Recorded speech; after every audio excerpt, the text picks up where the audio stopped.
Olha só, quem lembrou a senha do canal. Enfim, eu peço desculpas aí pelo tempo que eu fiquei ausente, principalmente pra quem tava esperando os vídeos da Light Novel de High School DxD, mas eu voltei e agora é pra ficar. Então já vai deixando seu like embaixo pra dar aquele apoio insano no vídeo, e caso você seja novo por aqui, se inscreva no canal clicando nesse botão vermelho aí embaixo e clique também no sininho das notificações pra não perder nenhum vídeo novo. E bom, vamos começar logo, né? O começo desse volume aqui ele foi um pouco diferente, porque ele começou ali com a Serafal dizendo que iria derrotar o Sekiryu. Ela também estava segurando um bastão mágico daqueles cosplay que ela gosta de fazer, enquanto girava e falava algumas coisas, e aparentemente ela e o Issei estavam lutando. Sim, muito estranho, mas não era nada demais. E para explicar por que isso está acontecendo, primeiro precisamos entender o que aconteceu para a história chegar nesse ponto. Tudo começou quando a Ria chamou o Issei dizendo que eles tinham uma emergência, e essa emergência era a Serafal pedindo o Issei emprestado e também alguns outros membros do grupo dela. De começo ela não explicou nada, mas aí ela disse que a Serafal precisava do poder deles emprestado. O Issei junto com a Koneko, a Asia, a Shinovia e o Gasper foram atender o pedido dela, enquanto a Ryuza, a Keno e o Kiba foram resolver alguns outros assuntos. Chegando lá no lugar combinado, eles logo perceberam que é uma ilha deserta cercado por uma floresta muito densa, e simplesmente, do nada, a ilha inteira começou a tremer, e do nada, do meio das árvores saiu um dinossauro, e montado em cima desse dinossauro, estava sentado a Serafal fazendo um cosplay de Mahou Shoujo, eu acho que é assim que se pronuncia, e algum tempo depois, eles se cumprimentaram ali e ela explica o que ela queria com eles, e basicamente, ela queria que eles participassem do filme que ela estava produzindo. Para ser mais exato, eles seriam os vilões desse filme. Algum tempo depois, eles começaram ali a fazer as gravações, o Issei estava com uma fantasia idêntica à armadura dele, e eu não vou falar sobre quando eles estavam durante as filmagens, pelo menos não vou falar muito, mas eu vou falar um pouco sobre a história do filme nesse primeiro momento. O Issei é um dragão maligno que foi selado dentro daquela ilha, e os outros são de uma organização inimiga que estão ali para ressuscitar o dragão, e a Serafal irá lá impedir o que isso aconteça, né, que eles revivem o dragão maligno. E antes que eu me esqueça de dizer, esse é um programa infantil que vai ser passado no submundo, e a parte engraçada é que o Gasper vai atuar dentro de uma caixa de papelão, coisa que por sinal aconteceu totalmente por acaso. Ele simplesmente pulou na caixa por medo ou sei lá, vergonha, tipo o Gasper sendo Gasper, e do nada virou o vampiro maligno da caixa. Depois disso, as gravações começaram, e durante as filmagens a Serafal está usando o poder total dela, tipo, não poder total, mas sim o poder verdadeiro dela, ao invés de usar algo como poder especial ou coisa do tipo. Aí do nada, no meio da gravação, apareceu um pássaro gigante no meio da ilha e pegou o Gasper e saiu voando, e o melhor de tudo, aquela é uma criatura lendária, tipo, ela é chamada ali de ave mágica do céu celestial, ou seja, o Gasper foi sequestrado por um ser celestial. Ela, no caso, sequestrou o Gasper sem mais nem menos, e beleza, saiu voando, mas aí eles conseguiram ali resgatar o Gasper pouco tempo depois até, e isso acabou fazendo o diretor ficar com vontade de fazer o Gasper participar ainda mais do filme. Aí depois disso o Gasper foi mastigado por aquele dinossauro, e Issei levou um cacete da Serafal, e era pra ele inclusive ser o boss desse filme, tipo, o chefão, aquele que todo mundo quer derrotar, mas foi o Gasper que acabou se tornando o boss final do filme, após beber ali o sangue do Issei no meio da gravação, porque o Issei tava tipo, simplesmente detonado. E beleza, depois de fazer aquele favor para Serafal, ele foi fazer outro favor. Dessa vez, ele foi emprestado para a capitã do clube de tênis da escola. Se não me engano, é Abby que se pronuncia o nome dela, acho que é assim mesmo. E pra quem não se lembra, ou pra quem não sabe, ela é aquela garota que desafiou a Rias para um jogo de tênis, onde o Issei era o prêmio. Isso, se eu não me engano, aconteceu lá na primeira temporada, bem no comecinho da história. Ela não fez isso por gostar do Issei, ela fez simplesmente porque estava interessada no poder do dragão que estava dentro dele.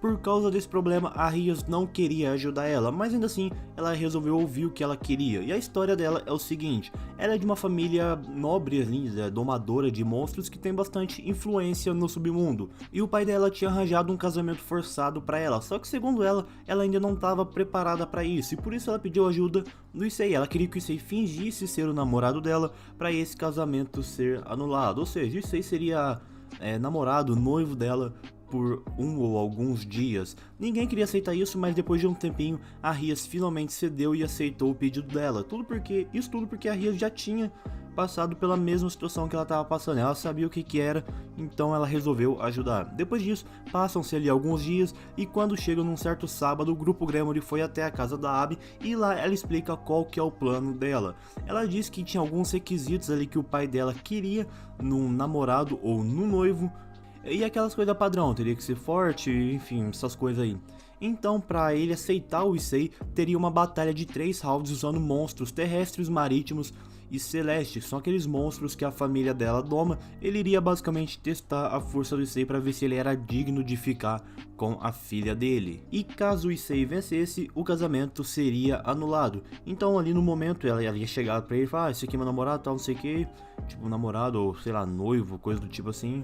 E beleza, o pai dela ia testar e se desse certo, o casamento que ele tinha arranjado seria cancelado. E já que o Issei não tem nenhum familiar monstro assim, por assim dizer, vai ser bem difícil a luta pra ele, porque tipo, ele não tem ninguém pra lutar, ele tá basicamente sozinho. Mas aí a Abby falou que ele pode usar ali alguns monstros da família dela, que a família dela domou ali com o passar do tempo. Os monstros que foram emprestados para ele eram uma gorila da neve, uma sereia e um homem-pássaro, que inclusive era o guarda-costas da Abby. Depois de você conhecer os monstros que ele vai usar, ele vai conhecer o pai da Abby, no momento o teu sogro, por assim dizer. Mesmo que seja sogro de mentirinha, ainda era o sogro. E que chega lá intimidando Issei, botando medo em todo mundo, bem naquele estilo pai ciumento que, tipo, quer se mostrar melhor que todo mundo. E beleza, eles conversam um pouco, depois vão para o lugar que vai rolar toda a batalha lá, que é ridiculamente parecido com a batalha Pokémon, tipo, cada treinador em uma ponta ali da arena, os monstros no meio se matando, os treinadores falando o que cada um devia fazer, o que não devia fazer, enfim, é muito parecido com a batalha Pokémon. E eu não vou dar detalhes dessa luta aqui, até porque não foi nada extraordinário. A primeira luta foi entre a gorila do Issei e a sua irmã mais velha, que o Issei perdeu porque ela ficou distraída por uma banana e levou uma porrada e caiu. A segunda foi pior ainda, foi uma luta de monstros marinhos e o pai da Abby simplesmente deixou o dele muito tempo fora da água e ele caiu duro. E a terceira com monstros celestes, que pra quem não sabe, monstros celestes são os que voam. E mano, o monstro do Issei ele simplesmente não voava, ele era um pássaro que não voava, ele só não morreu porque a Rias mandou o Gaspar como um reforço que congelou o pai da Abby e o bicho dele, os dois caíram duros no chão, tipo, quase se quebraram, mas tipo, o Issei ia morrer, o pai da Abby ia literalmente matar o Issei, ou pelo menos tentou matar o Issei. Aí depois disso eles foram conversar um pouco, o pai dela cancela o noivado ali dela e na hora da Abby agradecer o Issei, ela tava claramente dando em cima dele, até mesmo chamou ele pra sair, só que o Issei acabou não ouvindo porque a Ria se intrometeu ali no meio e ela não teve coragem de repetir a declaração dela, enfim, é uma bagunça da porra, tipo, a Ria entrou no meio, já era, esquece. Voltando agora para a história de verdade, a história interessante por assim dizer, vamos voltar um pouquinho no tempo para quando o Issei enfrentou o Loki, coisa que aconteceu lá na terceira temporada. Na verdade eu vou dar uma pequena recapitulada no que aconteceu lá, porque no meio desse volume teve flashback. Pra ser mais sincero, cara, todo esse volume inteiro eu sinto tipo, meio que não andou a história, por assim dizer, eles ficaram mais presos nesse dia a dia ali talvez, e também um pouquinho no passado deles. Enfim, depois de enfrentar o Loki, o Issei tá todo destruído, ele acaba desmaiando e acorda em um lugar um pouco estranho, mais conhecido também como Hospital da Família Gremory. O Issei teve a sorte de pegar duas gripes um pouco diferentes, uma gripe demoníaca que só demônios pegam e uma gripe dracônica que, como o próprio nome diz, apenas dragões pegam.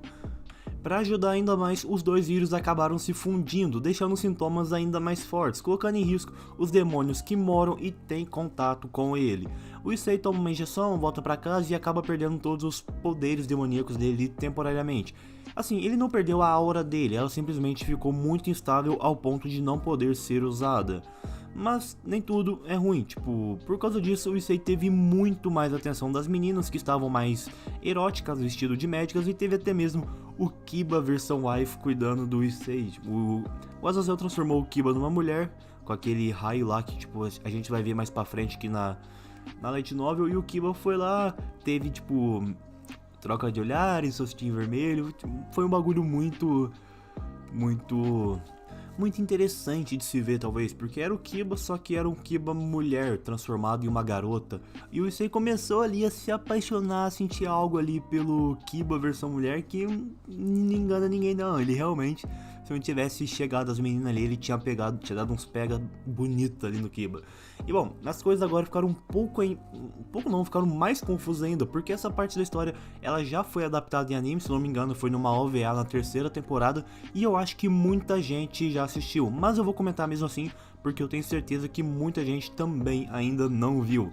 Nós tivemos a visita da Havel lá na casa do Issei para fazer um pedido para o Issei e para a Rias. Ela queria que eles ajudassem o irmão dela, que tinha literalmente entrado em depressão depois que foi derrotado pelo Issei, isso lá na primeira temporada ainda. A Havel explica tudo o que está acontecendo, os dois ficam meio que sensibilizados e vão até o castelo da família dele para ajudar ele. Ele tava na bosta mesmo, tipo, não saía do quarto, não conversava com ninguém, ficava trancado lá o dia inteiro. Como ele estava traumatizado por causa do Issei, que era um dragão, o Issei resolveu chamar o Tanin para ajudar ele a treinar lá nas montanhas, tipo, que é o ninho dos dragões. Eles vão para as montanhas, fazem uns treinamentos ali para melhorar a condição física, a condição mental e tal deles, assim. A Havel tinha ido junto, ela começou a dar em cima do Issei de vez em quando, lembrando aqui que isso é antes da Havel se mudar para o mundo humano e ficar mais próxima do Issei. Beleza, eles ficam ali de canto, observando o Riser, a Havel jogando mais indireta assim, o Issei não percebendo. E alguns dias depois, quando o Riser já estava praticamente curado, ele sai na mão com o Issei, porque ele descobriu que a Rias e as outras garotas estavam numa fonte termal ali perto e ele queria ver a Rias pelado, tipo... Ele ainda não... Quer dizer, ele tinha desistido da Rias já, mas ele queria ver aquilo tudo sem nada, basicamente é isso. Então os dois quebram um pau, o Issei vence, o Riser desmaia e de quebra ainda, o Issei ainda vê uns opais na brincadeira. Depois de tudo isso, alguns dias se passam e o Azazel começa a agir de uma forma bem estranha. Parecia que ele estava tramando alguma coisa, tipo algum plano, por assim dizer. Ele chega no Issei e começou a meio tentar seduzir ele a participar de um evento esportivo que iria acontecer lá no Instituto Grigori. E o Oppai Dragon seria o principal convidado para esse evento esportivo. O Issei estava facilmente aceitando toda aquela conversa do Azazel e quase aceitando ir, mas ele sabia que tinha algo de estranho ali nesse pedido e que ele poderia entrar numa confusão muito grande por causa disso, mas ele começou a mudar de ideia quando o Azazel tocou no ponto fraco do Issei, mais conhecido como Opais. Ele mostra ali algumas fotos de umas anjas caídas e diz que apresentaria elas pro Issei se ele assinasse o contrato para participar desse evento. Sem pensar duas vezes, ele pega a caneta e começa a assinar ali, mas bem na hora H aparece o Sarzik que impede o Issei de fazer isso, e no mesmo instante o Azazel foge dali, tipo, putaço da vida, tá ligado? E eu sei, tá confuso, mas eu vou explicar. Vai rolar um evento esportivo envolvendo os três grandes poderes, demônios, anjos e anjos caídos. O objetivo desse evento é deixar o clima mais amigável entre as três grandes potências do mundo sobrenatural, já que, por mais que essas três raças sejam aliadas, as coisas ainda estão um pouco tensas, porque é uma aliança bastante recente, tem todo aquele passado de guerra entre as três facções, e por isso o Azazel estava chavecando no Issei. Ele queria levar o Issei pro lado dos anjos caídos, para ele ter mais chances de vencer essa competição nesse evento. A sorte foi que o Sarzik chegou ali bem na hora e impediu que o Issei fizesse caca. Aí ele convenceu o Issei a participar pelo lado certo, né, pelo lado deles, e ficou tudo bonito. Não tem muita coisa para falar em relação a isso por enquanto, então vamos avançar um pouco no tempo. Nesse ponto da história foi inserido outro personagem antes de começar esse torneio, ou melhor, outra mulher, feminino. O Mikael apresentou para todo mundo a Arcanjo Gabriel, que é um dos arcanjos mais fortes do céu, além de ser uma mulher extremamente linda, tanto que ela é considerada a mulher mais linda do céu. Pulando um pouco mais no tempo, o torneio finalmente começou. Esse torneio, que foi chamado de Armagedon, que era para ser um torneio para deixar o clima mais tranquilo, estava tendo um efeito contrário, já que estava todo mundo com sangue no olho. Chegou até mesmo a virar uma batalha violenta no meio de uma das provas. A coisa ficou tão feia que até mesmo o Mikael e o Azazel entraram ali no meio do rolo. Depois disso foi tudo ladeira abaixo. O Azazel jogando uma pá de coisa no Mikael, que tava jogando umas porradas de coisa no Azazel. O Baraquiel jogando contra o Patrimônio, fazendo pontos para o time do Demônios por causa da filha dele, que agora era uma demônio, tipo, ele era aquele pai babão que faz tudo pela filha, então tava marcando contra. Depois de um tempo, o Seriorg entrou no meio da bagunça, era bola de fogo pra cá, dedo no olho pra lá, mordida, chute, mano, tava uma verdadeira zona esse torneio. E do nada, no meio do quebra-pau, o Azazel chega ali no Issei, fala umas coisas no ouvido dele e sai. Depois disso, o Issei começou a tocar em todas as anjas e anjas caídos e usou o dress break dele, fazendo geral ficar pelada, para os anjos verem aquilo, ficarem excitados e caírem, para o exército de anjos caídos dele aumentar ainda mais. E mais uma vez, o clima entre eles fechou e do nada o Azazel tenta matar o Issei. Eu não sei se ele realmente quis matar o Issei, mas ele atacou o Issei com uma espada que ele estava tentando criar há muito tempo, tipo, muito tempo mesmo, quando ele era um anjo ainda. Inclusive, foi por causa dessa espada que o Azazel guardou um rancor muito grande do Mikael, porque quando ele ainda era um anjo, ele apresentou para o Mikael um projeto secreto de uma espada com um nome um tanto quanto vergonhoso que ele estava trabalhando. O Mikael, ao invés de guardar esse segredo sobre o assunto, ele espalhou para todo mundo no céu, o que fez o Azazel virar motivo de chacota. Depois disso, tudo que rolou foi um pouco de repreensão e broncas no Issei e mais nada de interessante. Depois disso, teve uma aparição especial do Milikas, filho do Sarzix, que pra quem não sabe, depois da Rias ele é o próximo herdeiro do trono da família Gremory, e como herdeiro e demônio de classe alta, ele um dia irá para o mundo humano para começar o seu próprio grupo, assim como a Rias e todos os outros demônios de classe alta. Então, pensando nisso, ele resolveu ir para o mundo humano para começar a entender mais como esse mundo funcionava, porque é totalmente diferente do que ele está acostumado. Ele foi para casa do Issei para observar o time Gremory e aprender com a Rias como ser um rei. Em pouquíssimo tempo que ele ficou lá, ele já expôs todos os pontos fracos da Shinobi, zoou a Irina e ainda por cima foi muito mimado pela Akeno. Depois disso, a Office reapareceu e já que agora ela é amiga de todo mundo, ela decidiu ficar morando com os seis. Só que o Milikas não sabe disso, muito menos o motivo dela estar morando lá. Então o Issei disse pro Milikas que ela era uma parente do Tanin, que estava ficando ali por pouco tempo para conhecer o mundo humano, e por ele ser muito inocente, ele acabou acreditando nisso, mas ele não estava nem aí para esse assunto, ele estava preocupado mesmo, era com a sua luta contra o Issei e o Kiba. Sim, ele lutou contra os dois, tudo bem. Foi uma luta simulada, os dois não usaram o poder total deles, mas mesmo assim, ele é uma criança e uma criança bem poderosa por sinal, já que ele herdou os poderes do pai dele, principalmente o poder da destruição, que é um dos poderes mais overpowers assim, tipo, do mundo de DxD. Ele aguentou ali 30 minutos de porradaria com o Issei e com o Kiba. Pra uma criança, mano, tipo, tá bem demais. Tem adulto, tem demônios de classe alta ali que não aguentam mais que isso com os dois ao mesmo tempo. Depois disso, a Akeno chega ali no Issei e diz que queria ter filhos com ele, tipo, jogou na lata mesmo, nem tentou disfarçar, tipo, foda-se, vou fazer um filho, tá ligado? E depois disso não rolou mais nada interessante ali, o Sarzix chega ali, teve uma pequena interação com a galera e um dos servos ali deu pro Issei um certo brinquedo. Esse brinquedo se parecia com um veleiro, que na verdade era um veleiro mágico voador vivo, é um nome bem diferenciado assim, e esse veleiro ele foi criado pela mesma tribo que fez o Mjolnir, o martelo do Thor. Era um treco que dependendo do poder do mestre poderia evoluir para diferentes coisas, dependendo do poder e também da imaginação do mestre. Se a imaginação fosse fértil, não tinha limite, não tinha nada que impedisse de se transformar em qualquer coisa. Esse servo disse que esse veleiro pode ser o familiar do Issei, que basicamente é igual aquele dragãozinho que a Ásia tem lá de familiar, e seria ali no caso um presente pro Issei, por ele ter cuidado e brincado tão bem assim, quer dizer, brincado e cuidado tão bem assim do Milikas. Esse familiar, como eu já disse, ele pode mudar dependendo da imaginação e da aura, do poder do seu mestre, pode mudar de forma, de tamanho, velocidade, enfim, tudo isso. Depois disso eles vão embora e o volume simplesmente acaba. Não teve nada de especial nesse volume, foi um volume, como que eu posso dizer, um volume de transição, eu acho que eu posso falar assim, porque a partir do próximo volume as coisas vão começar a ficar mais interessantes, até porque vai começar uma nova fase na história, tipo, a vida deles vai começar a mudar, vai ter muitos acontecimentos marcantes, então eu acho que esse volume foi só pra, tipo, lembrar o pessoal da obra que ainda tem muito mais coisa por vir, e eu espero que vocês estejam por aqui quando essa nova fase da história começar, pra gente começar essa nova fase na vida dos nossos queridos personagens de High School DxD que melhoram tanto nossos dias.